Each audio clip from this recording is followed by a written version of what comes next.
President for the League. Thanks.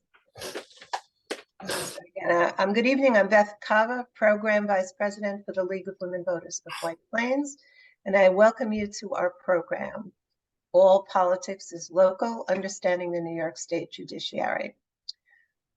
Joining me also is Alan Cass, who is our Vice President for Voter Services, and he will be coordinating questions, and Kathie E, the League of Women Voters President in Westchester, and also the Voter Services Vice President for the state, a very busy person, and she's handling the recording. And I'm glad to see all of you, so many of you here this evening. We welcome League members from around the state and others as well. A couple of housekeeping notes before we begin. Please make sure to keep yourself muted throughout. We will take questions only in the chat, and Alan will keep track and try to consolidate them if there are duplicates, so that we can get to as many as possible in this hour program after Judge Davidson's presentation. And lastly, I suggest that you use the speaker view once we start the actual program, or now if you'd like. So the League of Women Voters is a nonpartisan grassroots organization working to protect and expand voting rights and to ensure that everyone is represented in our democracy. And we do this through advocacy, through education, and through litigation at the local, state, and national levels. Many of you, like me, are members of local leagues which work on voter empowerment and education in our towns, in our villages, in our counties, and our cities. The White Plains League has voter education programs like this, local high school, voter registration initiatives, an extensive initiative, postcard writing to White Plains voters. Please mute yourselves, okay? And other hyper-local programs. And we urge you to get involved in your local leagues. So for many citizens, court, participating, for example, as jurors, witnesses, litigants, is a significant, memorable interaction with government. And our members asked us for a program on how the New York State Judiciary is structured, how judges are chosen, and how we can make informed decisions about who to vote for when judges are elected. We are incredibly fortunate to have with us this evening the Honorable Kathie Davidson, currently the Dean of the New York State Judicial Institute, located here in White Plains. I'm going to introduce her with a bit of detail as her story tells us some answers about the path to the judiciary. So Judge Davidson earned a BA at Simmons College and her law degree at Howard University. Early in her career, she was an attorney for the child with the Legal Aid Society in Bronx County, then investigative attorney with the New York City Board of Education, then a private practitioner specializing in family law, and from 1998 to 2003, a deputy county attorney with the Westchester County Law Department. She was then elected a family court judge. And in 2007, she was appointed as the supervising judge of the family courts in the 9th Judicial District. And she'll talk about what that is. Supervising 1,150 staff, courts, and agencies within the district. And in 2021, she was appointed by the chief judge and the chief administrative judge as Dean of the Judicial Institute. She's the first African-American woman appointed as a supervising judge in the 9th Judicial District, the first woman to be appointed as an administrative judge in that district, and the first African-American to be appointed as administrative judge outside New York City. An impressive career. And we're so grateful that Judge Davidson has joined us this evening. So I'm going to turn the program over to her.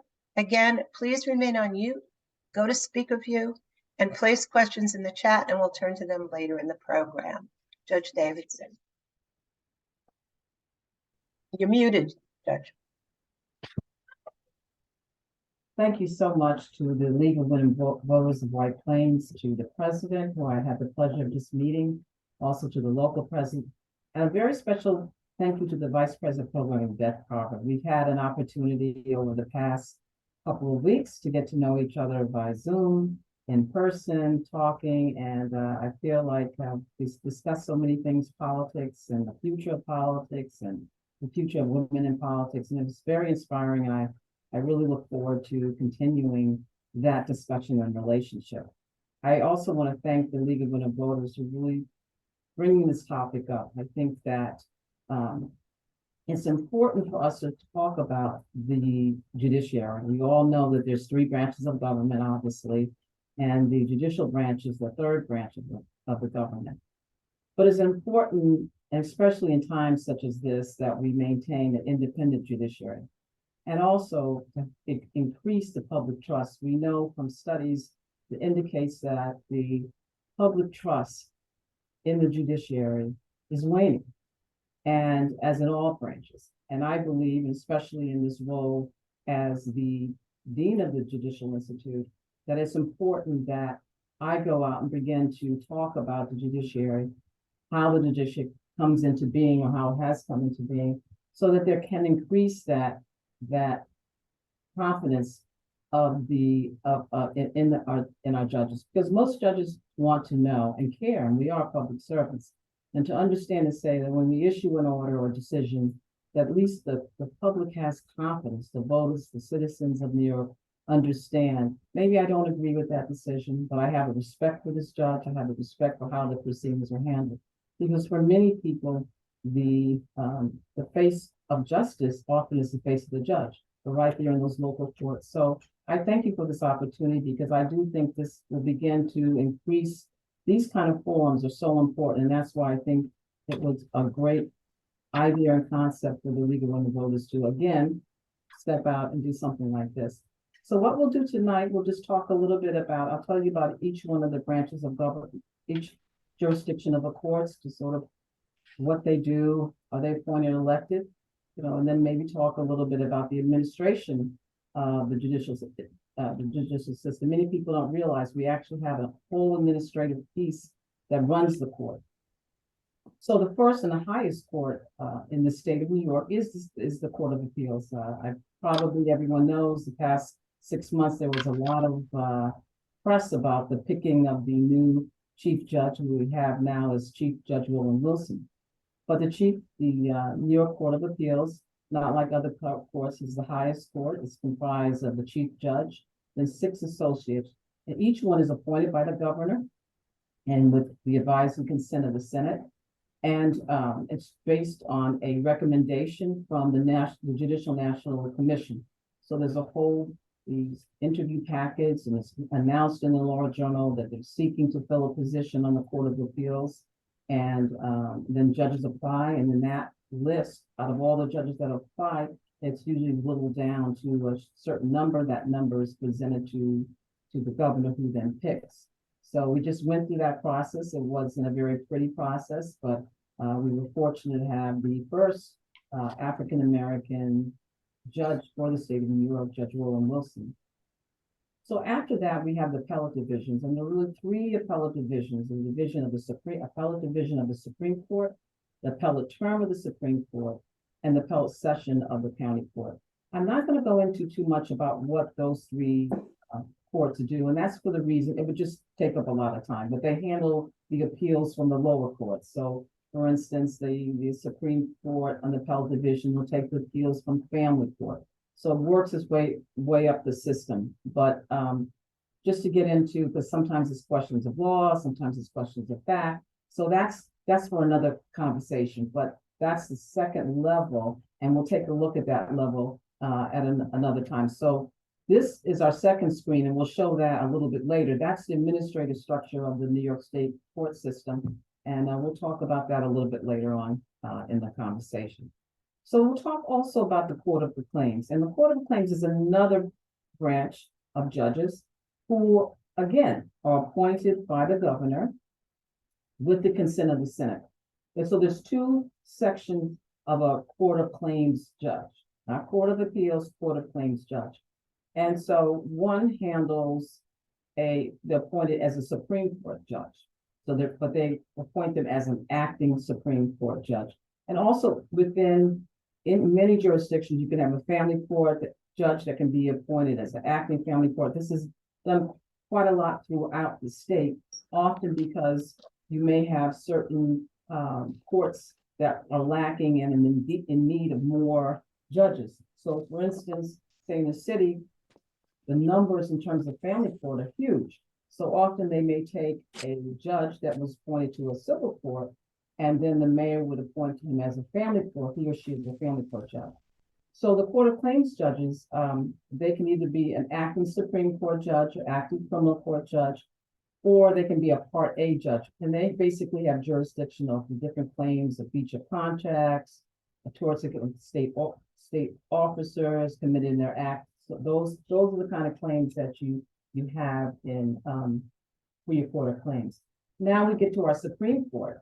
And in the 9th Judicial Districts, the 3 districts, and we'll talk about that a little bit later. But the Supreme Court are, unlike other courts, that is our trial court. That is our court of general jurisdiction. In other states, the Supreme Court is the highest court, not in New York State. So in order for a judge to become a candidate for Supreme Court, you must hold a district-wide convention, and they must be elected by the district, that district. New York State has 13 districts, and we can actually show that slide. And within each district, that would be slide number 1. So it looks a little bit, I'm gonna have that one. Okay. So New York has 13 districts, and the districts cover the state. As you'll see from this district, the lower bottom of the, I'm acting like I have a pointer with my finger, but the lower bottom is really the city. So when you see the districts down all in the black, you'll see the 9th Judicial District. And as you see, we're more congested in the lower parts of District 1, 2, 11, all those districts at the bottom of the map is the city. Then we move up and you see the 9th Judicial District, to the 3rd District, that's Albany, going all the way up to Canada. So within those districts, that's how you look like the Supreme Court. How they do it and as you know, in Westchester County, if you live in West, which I'm most familiar with, usually a judge, an opening comes out of the particular county and they're chosen, but they still run the whole district. You have to run in all 5 counties. So that's the districts we're talking about. And obviously the 9th Judicial District is Westchester, Rockland, Putnam, Dutchess, and Orange County. So we can take down that map. So that just gives you an idea of what the districts look like. So after that, we have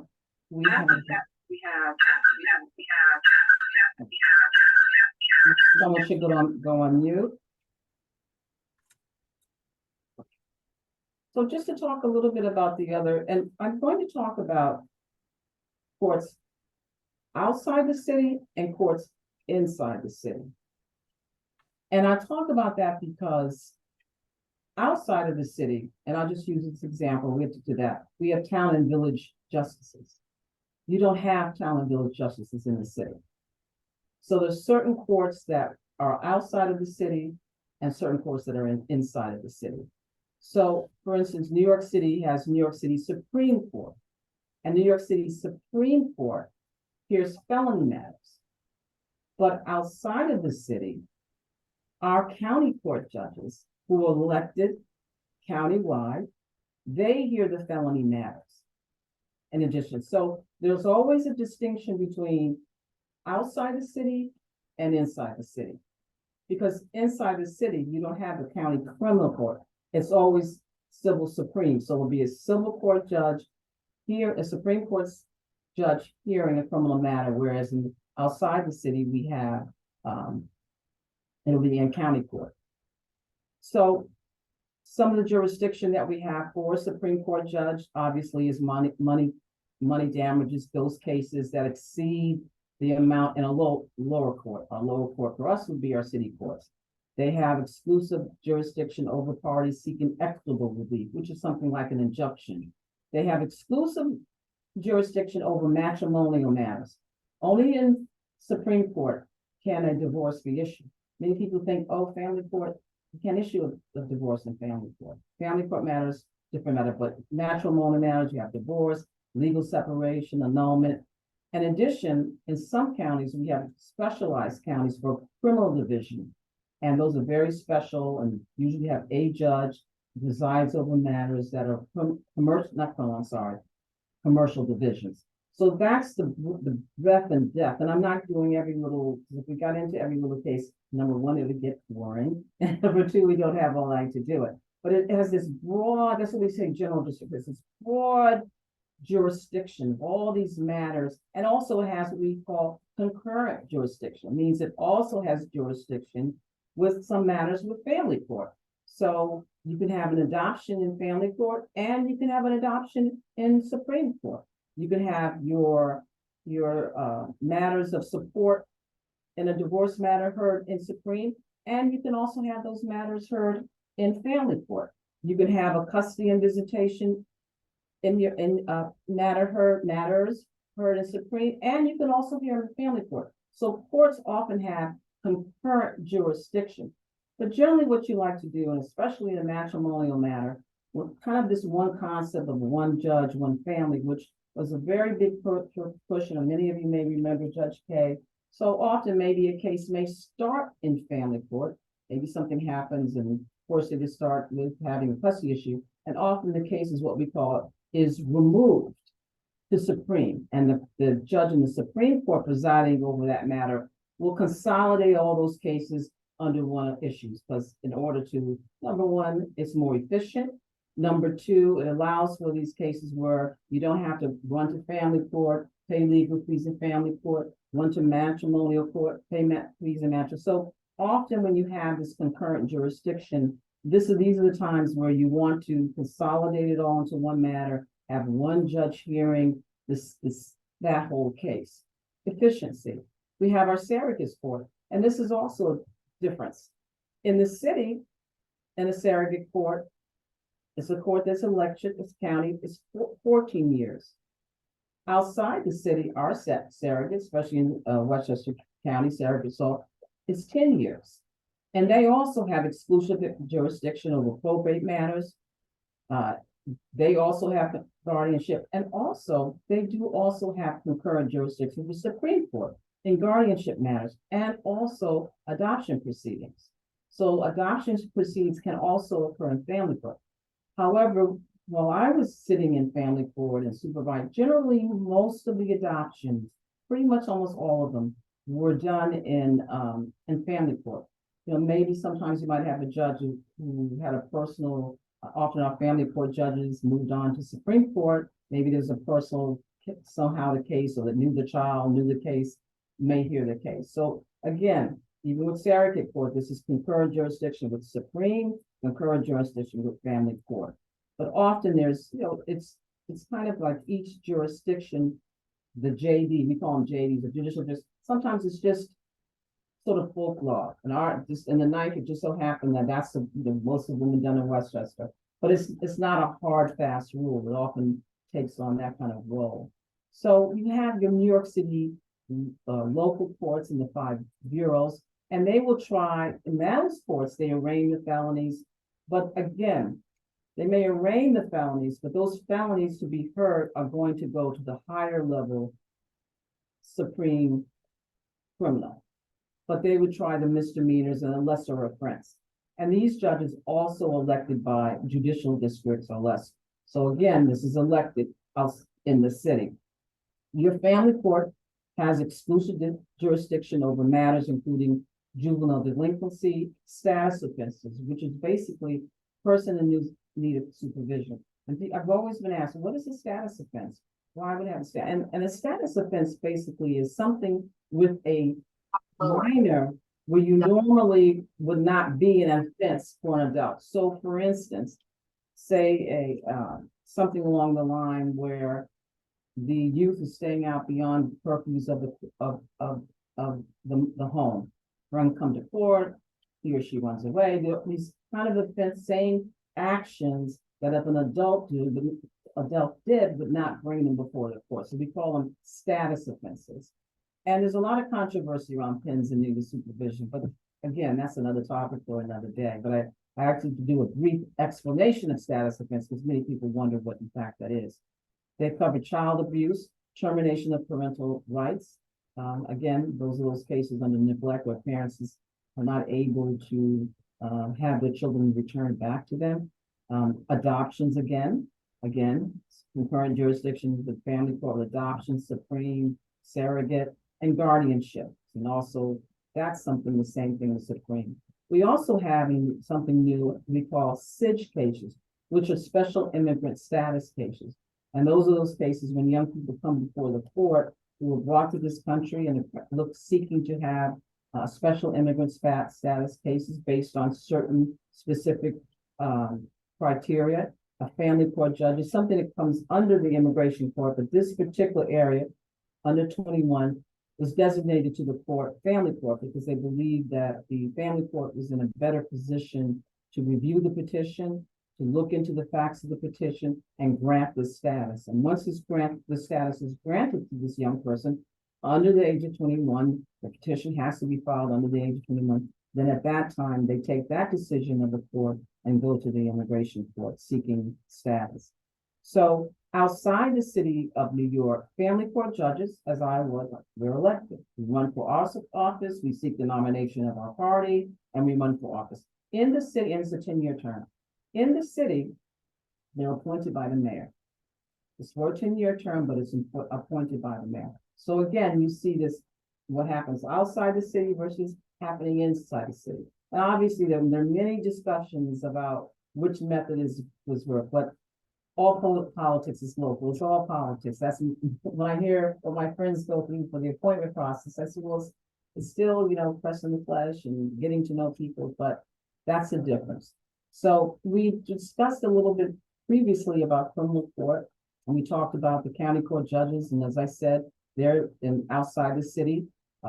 They also run countywide, and it's for a 10-year term. And inside the city, they are appointed.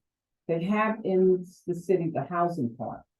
Outside the city, we don't have a housing part. That encompasses it's under the jurisdiction of the local city court, as in White Plains. But in the city, they actually have a housing part, and the judges are actually appointed to that position by an administrative judge and a vice counsel. So our city court judges outside the city, some of them are appointed as in White Plains, and I speak because White Plains legal winner vote is setting this. All the judges there are appointed. In Mount Vernon, some run. So it's really different depending on the local charter, who runs and who is appointed for those positions. And again, they handle civil and for us in our city court, maybe the felony is reigned there, but it's removed to the criminal court. But they will hear misdemeanor cases, anything with prison terms less than a year, and civil matters with the disputes up to about $15,000.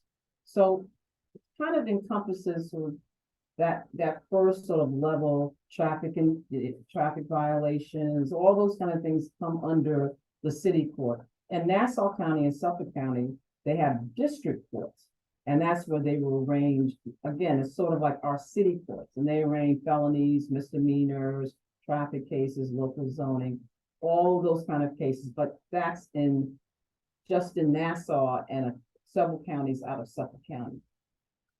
Then we have as I talked about, the town and village judges. And that's a little bit different. We had several in thousands. It's about 2,300 town and village judges. And the difference, town and village judges are funded by the local municipality, not by the state.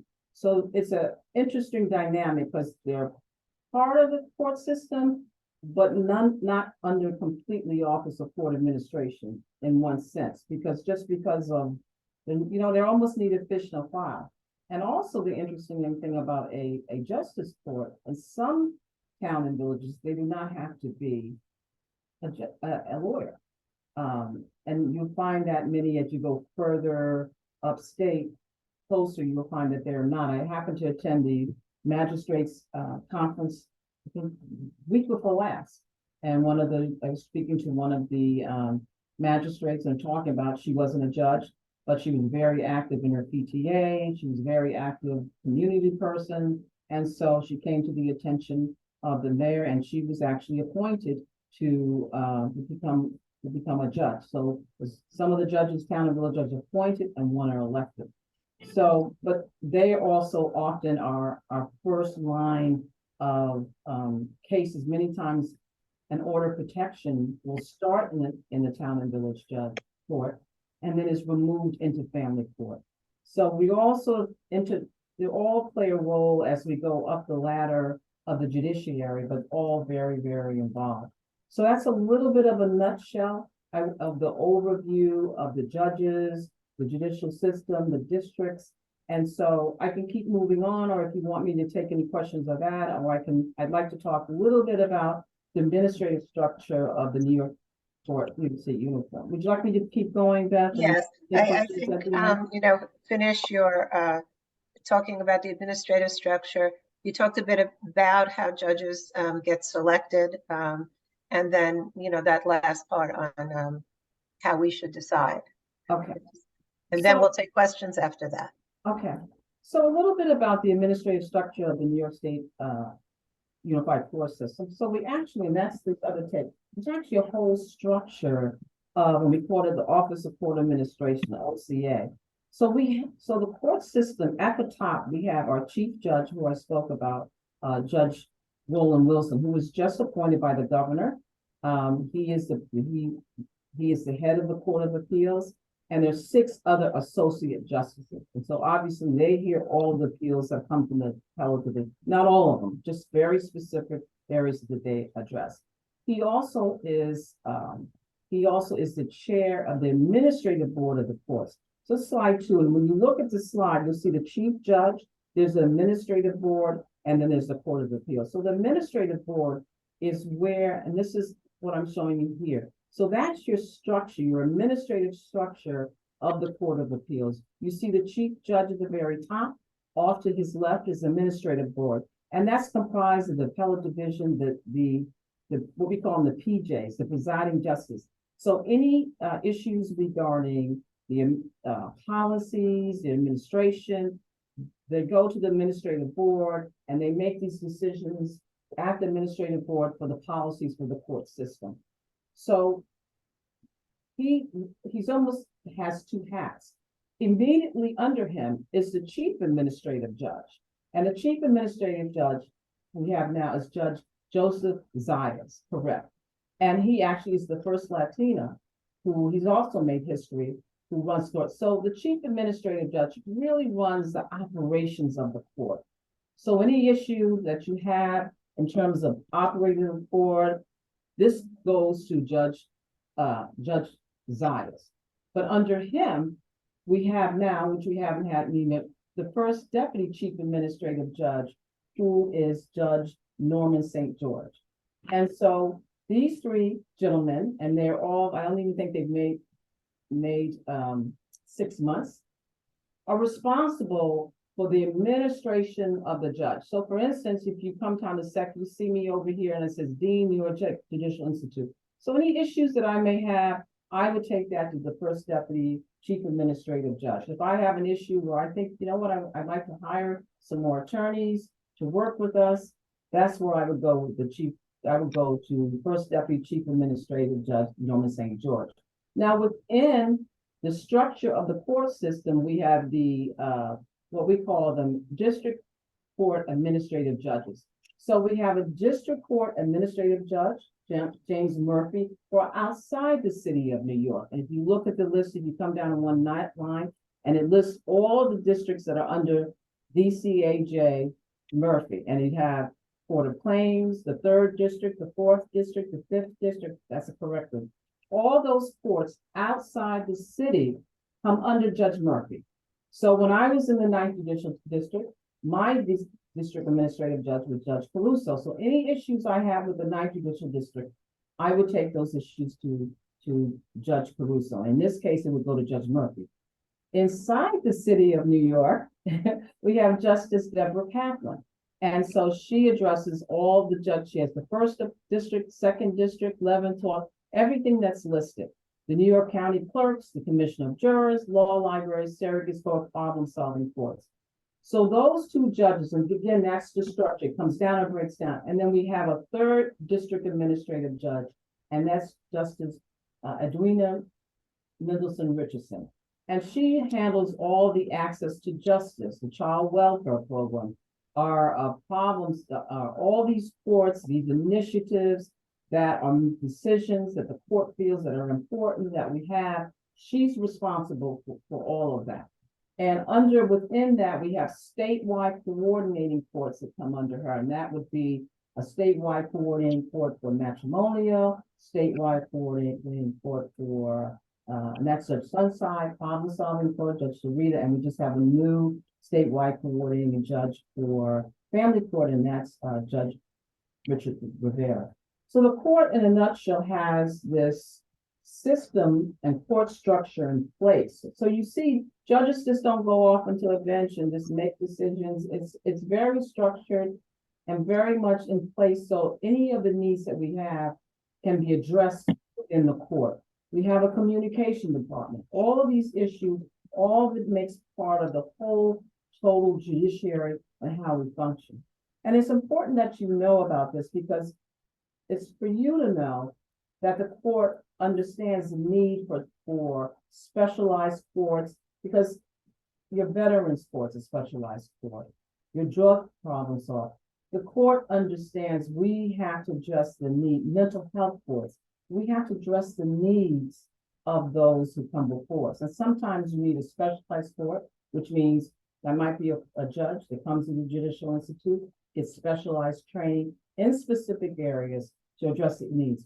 So why is all this important? Why is all this important as you make decisions regarding who should be or who should not be a judge? And I think it's important. No, you can't ask a judge, how would you rule in a particular case? But you can look at their resume.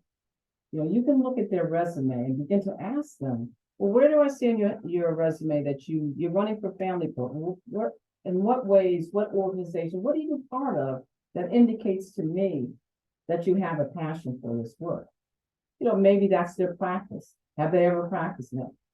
Many things I find, especially as I saw judges that came on the bench, you kind of see certain judges who have a passion for the work because we are a public servant. So you want to become involved in really scrutinizing, and you don't really need to know how they're going to rule in a case, really. Once you involve, because you want them to tell you more about, it's like anytime, it's like when I sat and talked to Beth. Once we sat and talked, well, I really got to know her. I really know she cared about the future of women in politics. And so I think it's extremely, extremely, extremely important that you craft your questions as to say, who is this person? And where in their legal career have they indicated to me that they have a passion for this work? Have they practiced in this area? Because some people, let's be honest, just want to be a judge. And I can tell you, you can see that in their practice of their work. So it's a little bit of a nutshell in terms of, I wanted to give you an overview. I won't go too much yet into what I do here at the Judicial Institute. If you want me to take a few questions now, or I can talk a little bit about the Judicial Institute, I'll be guided by you from that perspective.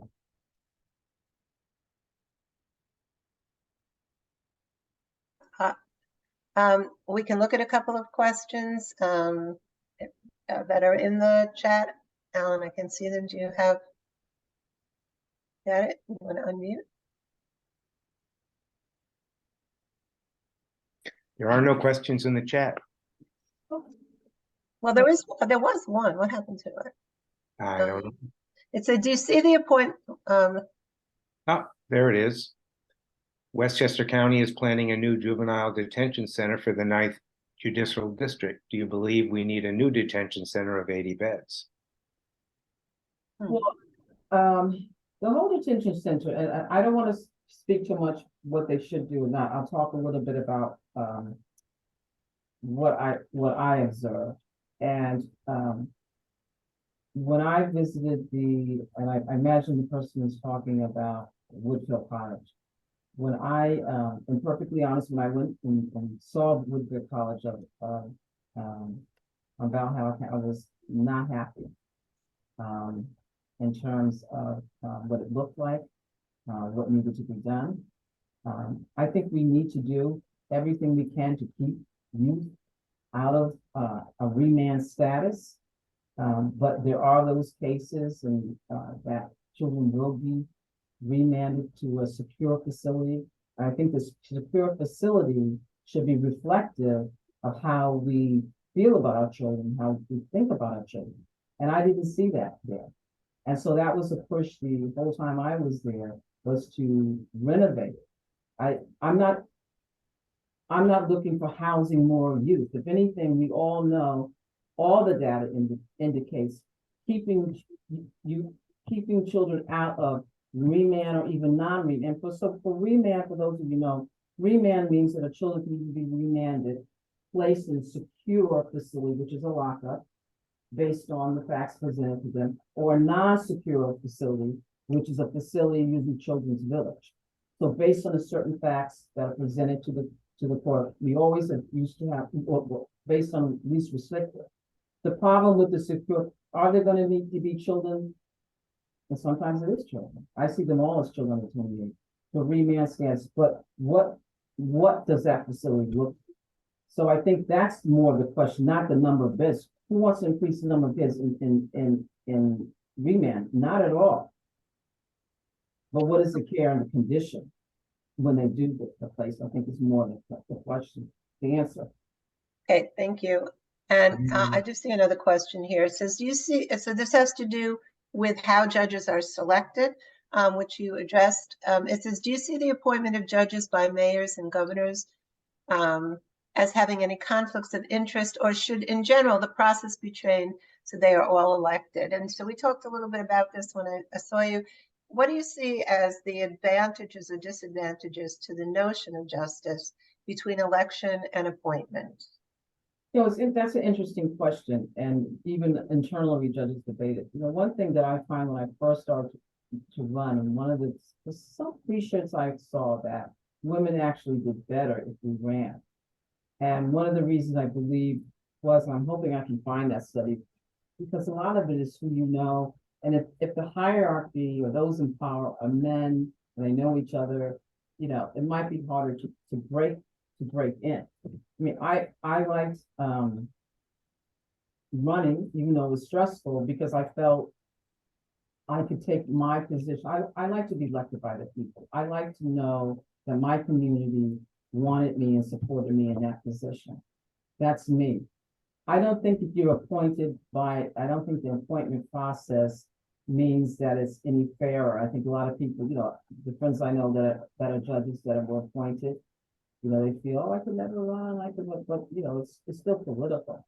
So I think both sides have that, and if you know, obviously, if you have someone who's fair, who's just, who you know is going to look at the character of the candidate, I think it works.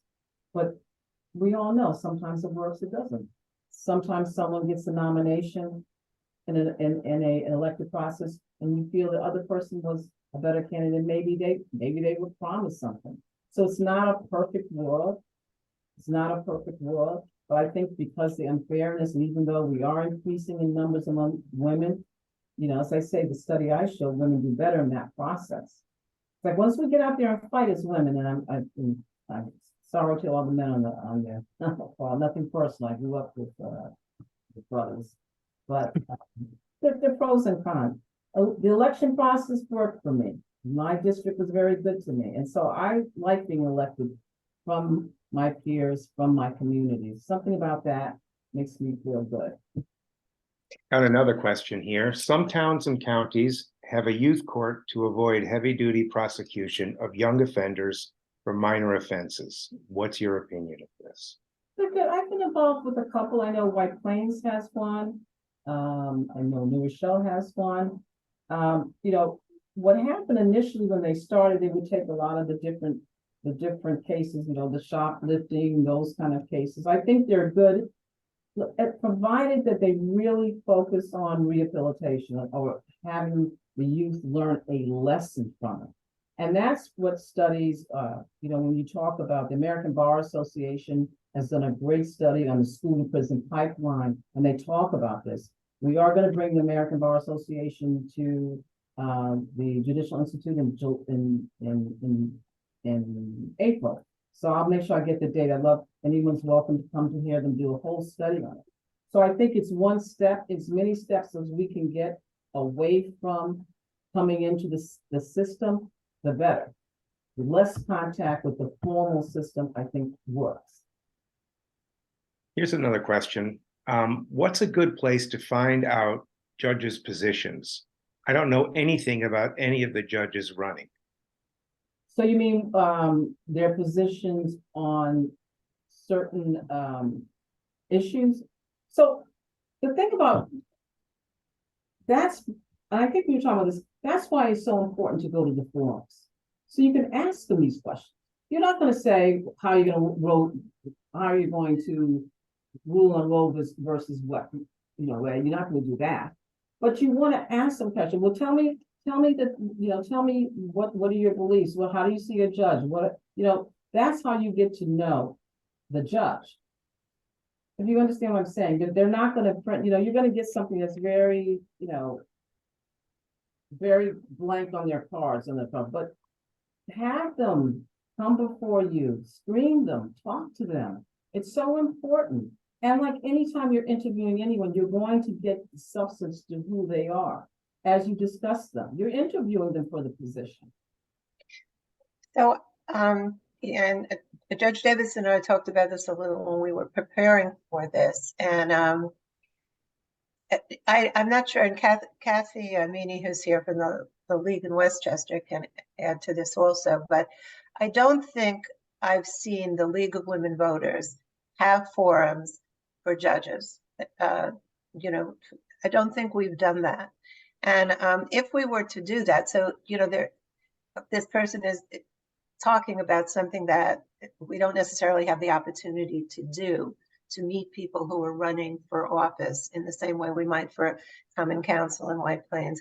So it might be something that we could work with you and the League on in trying to figure out what might be an appropriate kind of discussion, because you're saying that in New York State, we're not asking judges policy questions, how will you rule on whatever, but asking other kinds of questions. And maybe we should work on the kinds of questions we could. And what I can do is, and I did pull up several, so there's several opinions. We have opinions. There's a commission that does opinions. So a judge will write in and say, can I answer this question? So there's several opinions, official opinions about what you can ask or not ask. So it was too much for me to go into all of that, but we can compile that. I can work with you on that. So, I can ask this, but I can't ask this, and so, because judges will, they're right and ask for opinion. Tell me if I can answer this, what can I answer? And it's always fluid.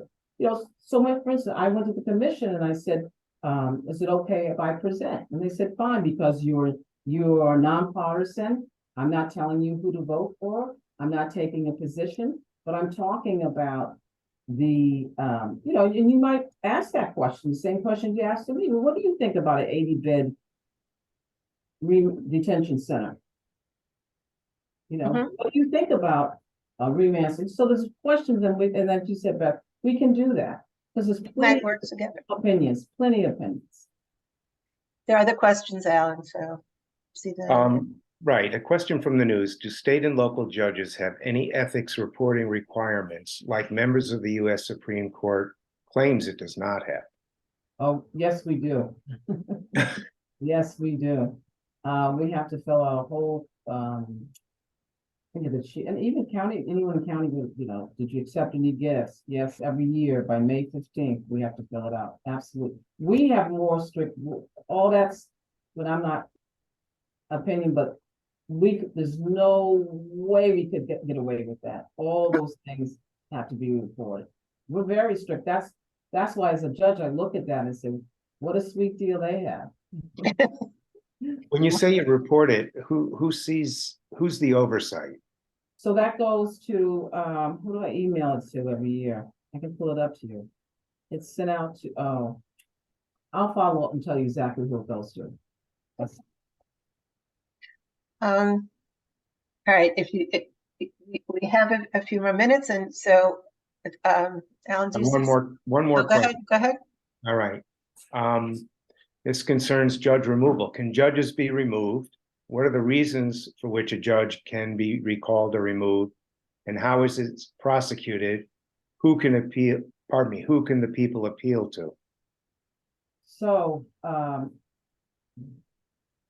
yes, judges can be removed, and it's done by the judicial conduct. We have a commission for judicial conduct. We actually have, and the judges have been removed for many different reasons. I think recently a judge pulled out a gun in his courtroom.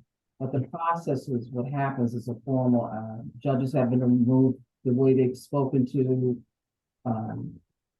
litigants in the courtroom. There's many different reasons. That's a whole, it's a whole huge area. We actually have the head of the judicial conduct come and speak, the attorney, to our judges to talk about things that get them in trouble. Maybe judges have too many, issues, substantive issues, even though, we always try to work with judges' habit. So it's a process. A formal complaint is filed, and the judge has an opportunity to respond to that complaint, and there's various different levels. The judges can appeal those decisions. It is appealable. It's a process, though. It often can take, the incident can happen today, and it may not ultimately be resolved for a couple of days, but that most definitely can be removed, admonished, publicly admonished. So there's all different levels, but absolutely.